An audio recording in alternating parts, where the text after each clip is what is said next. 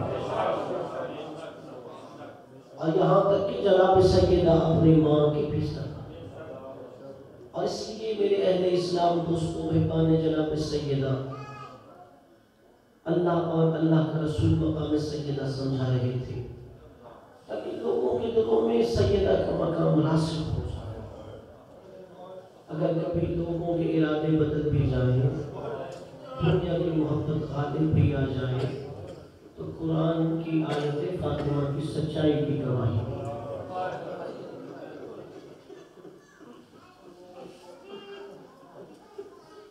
مجھے ایک سوال کا آپ ہی جواب دیں دیجیے. آپ مسلسل 4 دن سے مسائل بھی سن رہے ہیں، ذکر سیدہ بھی سن رہے ہیں کہ جتنے فضائل قرآن اور رسول نے اس بیٹی کے بیان کیے تھے، کیا اس کے بعد کوئی سوچ سکتا ہے کہ اس پر مصیبتوں کے پہاڑ توڑے جائیں؟ اجرکم علی الزہرا. اللہ شرما کے نہ رہیے گا، روکن آئروں نے شک بنا لیجیے وہ بھی عبادت کرتا ہے. آیت اللہ وحید خراسانی کا یہ جملہ ہے، وہ کہتے ہیں اگر کوئی بندہ جناب سیدہ پہ ہونے والے ظلم میں شک بھی کرتا ہے وہ ملعون ہوتا ہے. یہ نبی کی بیٹی انتہائی دکھ کی کیفیت میں دنیا سے چلی اور ازالہ زہرا نے زندگی بھر کسی کو اپنے دکھ نہیں بتائے تھے. اگر کسی بندے کی ایک انگلی ٹوٹ جائے اس کے لیے شب و روز جینا بڑا مشکل ہو جاتا ہے. ذرا تنہائی میں گھر میں جا کے سوچنا تو صحیح 95 دن زہرا کی پسلیاں ٹوٹی ہوئی تھی، وہ کیسے سانسیں لے رہی تھی. اگر کو بنا زہرا علی جیسا صابر. جناب سلمان فارسی کہتے ہیں جب بنت پیغمبر دنیا سے رخصت ہو گئی تو میں دیکھتا علی ہر روز مدینے سے باہر چلے جاتے ہیں. میں سوچا کرتا تھا اللہ جانے میرا مولا کہاں جاتا ہے. ایک دن میں نے سوچا میں اپنے مولا کے پیچھے پیچھے جاؤں گا. جناب سلمان کہتے ہیں میرا مولا آگے آگے میں چھپتا ہوا پیچھے پیچھے جا رہا تھا. میں نے کیا دیکھا کہ علی مدینہ کے باہر ایک جنگل میں ایک درخت کی اوٹ کا سہارا لے کے میرا مولا دھاڑے مار مار رہا. سلمان کہتا ہے کہ 32 سال کا کڑیل جوان علی، بدر و احد و خندق و خیبر کا فاتح علی اس جنگل میں دھاڑے مار مار کے رو رہا ہے. اللہ تعالی جناب سلمان کہتے ہیں بالآخر میں برداشت علی کا رونا نہ کر سکا، میں آگے بڑھا مولا کے قدموں پہ ہاتھ رکھ دیے. مولا مجھے بھی تو بتاؤ ایسی کون سی مصیبت ہے جسے یاد کر کے علی یہاں رو رہا ہے. اللہ تعالی سلمان کہتا ہے کہ جملہ سن کے علی اور چیخ مار کے روئے. کہا سلمان علی اس لیے اس ویرانے میں آ کے رو رہا ہے کہ محمد کی بیٹی دنیا سے رخصت ہو گئی اور علی کو یہ بھی نہ بتایا زہرا کی پسلیاں ٹوٹ چکی. اجرکم علی الزہرا. جب میں زہرا کو غسل دے رہا تھا مجھے پتا چلا زہرا کی تو پسلیاں بھی ٹوٹی ہوئی. اجرکم علی الزہرا. مولا آپ کی آہوں پہ رحم کرے. کل کا جو دن تھا بنت پیغمبر دنیا سے رخصت ہو گئی اور کہا علی اب مدینے والوں سے کہنا تم چین سے سو گے. اب زہرا کے رونے کی آوازیں نہیں آئی. حضرت جناب سیدہ نے کچھ وصیتیں فرمائی تھی، کچھ وصیتیں تو مولا علی سے کہی تھی. یا علی غسلنی وغفرنی وحنطنی. علی مجھے غسل تم نے دینا ہے، کفن آپ نے دینا ہے، حنوط آپ نے دینا ہے. جنہوں نے مجھے تنگ کیا ہے میرے جنازے میں انہیں نہیں بلانا.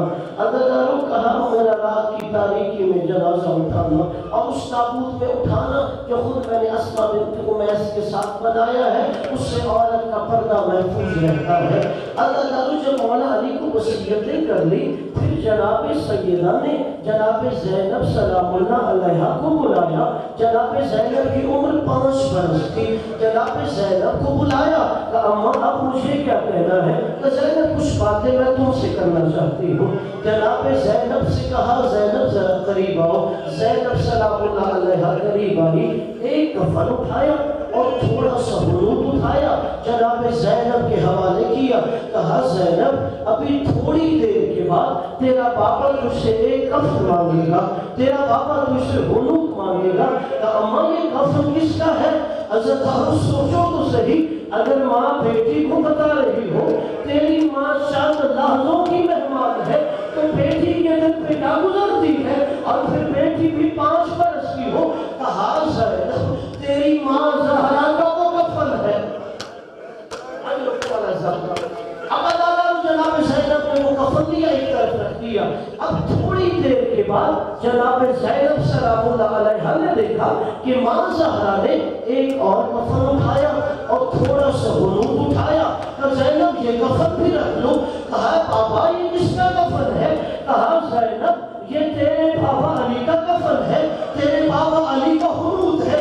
21 ماہ رمضان کی شب ہوگی, 40 ہجری ہوگا, جب تیرا بھیا حسن تجھ سے کفن مانگے گا تو تو نے حسن کو یہ کفن اور حنوط دینا ہے. اللہ تعالیٰ زینب سلام اللہ علیہ نے کفن اٹھایا اور ایک طرف رکھ دیا. اللہ تعالیٰ برداشت کرو گے, تھوڑی دیر گزری, جناب زینب نے دیکھا اما زہرا سلام اللہ علیہ نے ایک تیسرا کفن اٹھایا, تھوڑا سا حنوط اٹھایا. کہ زینب یہ کفن بھی رکھ لو. کہ اما اب یہ کفن کس کا ہے؟ کہا زینب 28 سفر ہوگی, 50 ہجری ہوگی, تیرے حسن کے لیے میں تجھے یہ کفن دیتی ہوں. جناب زینب نے کفن رکھ لیا. اب عزاداروں تھوڑی دیر تک جناب زینب خاموش رہی. جناب زینب سوچ رہی تھی ابھی اما چوتھا کفن دیتی ہے جو میرے حسین کو دینا ہوگا. عزاداروں زینب چپ ہو کے دیکھتی رہی. جناب زہرا نے کفن نہ دیا. جناب زینب کہتی ہے اما زہرا میرے حسین کا کفن مجھے عطا کرو. میرے حسین کا کفن کہاں ہے؟ کہ نہیں زینب, کفن انہیں دیے جاتے ہیں جنہیں حسن دیا جائے. میرا حسین کربلا کے صحرا میں 3 دن کا پیاسا بے گوہ کفن ہوگا. اجرت والا زہرا مالا آپ کی آہوں پہ رحم کرے. اللہ والو جناب سیدہ رخصت ہو گئی. جناب سیدہ کا رخصت ہونا تھا. مولا علی نے اس کو کفن دیا. کہا زہرا کے بچوں علم و علم میں کہ اپنی ماں کی جانیں پڑھو. آج کے بعد زہرا نظر نہیں آئے گی. اللہ دارو جناب زینب سلام اللہ علیہ اما اما کہتے ہوئے اپنی ماں کے جنازے پہ گر گئی. جناب ام کلثوم اما اما کہتے ہوئے اپنی ماں کے جنازے سے لپٹ گئی. مولا حسن ماں کے جنازے سے لپٹے. اللہ دارو ابھی تک غریب کربلا حسین مظلوم ایک گولے میں کھڑا ہو رہا تھا. مولا علی نے کہا حسین بیٹا اپنی ماں کو الوداع کرو نا, ابا کا چہرہ نظر نہیں آئے گا. کہ نہیں بابا میں ایسے ماں سے نہیں ملوں گا. میری اماں کہتی ہے یہ فخر مریم ہے. میری ماں کہتی تھی میرا حسین فخر عیسیٰ ہے. اگر میں فخر عیسیٰ ہوں تو مریم نے دنیا سے جاتے ہوئے عیسیٰ آگے نہیں بڑھا جب تک مریم نے کفن سے بلایا نہیں. اگر میری ماں فخر مریم ہے, ماں سے کہو اپنے حسین کو بلائے. اللہ دارو کفن کے بند ٹوٹے, زہرا کے ہاتھ نکلے. آ میرا غریب کربلا, آ میرا پیاسا. حضرت والا زہرا اللہ آپ کو سوائے اسلام کے کسی ماں پہ نہ رلائے. اللہ دارو جو ابھی تک گریہ نہیں کر سکا اسے آخری مہلت دے رہا ہوں کہ وہ بھی عبادت کر لے. اللہ دارو ہمارے گھروں سے بھی جنازے اٹھتے ہیں. ذرا بتاؤ تو صحیح جب گھر سے جنازہ اٹھایا جائے تو گھر والوں کی حالت کیا ہوتی ہے؟ اللہ دارو کو غلام برپا ہو جاتا ہے. بچے اتنے غریب ہو گئے کہ زہرا نے کہا تھا میرا جنازہ اتنی خاموشی سے اٹھانا کہ مدینے والوں کو پتہ نہ چلے زہرا کا جنازہ اٹھا ہے۔ میرا دل کہتا ہے بچوں نے اپنی آستینیں دانتوں میں دی ہوگی، زینب نے اپنی ردا اپنے دانتوں میں بھیج لی ہوگی، ہائے ماں کو روتے ہوئے عزاداروں جنازہ اٹھایا، مولا نے دفن کیا۔ دفن کرنے کے بعد جناب سیدہ کی قبر پہ مولا علی نے ہاتھ رکھا اور ہاتھ رکھتے ہوئے نبی سے دو باتیں کی، وہی باتیں سن لو اب پھر عبادت تمام کرتا ہوں۔ عزاداروں مولا علی نے جناب سیدہ کی قبر پہ ہاتھ رکھا، سامنے نبی کی قبر تھی، نبی کی قبر کو مخاطب کرتے ہوئے کہا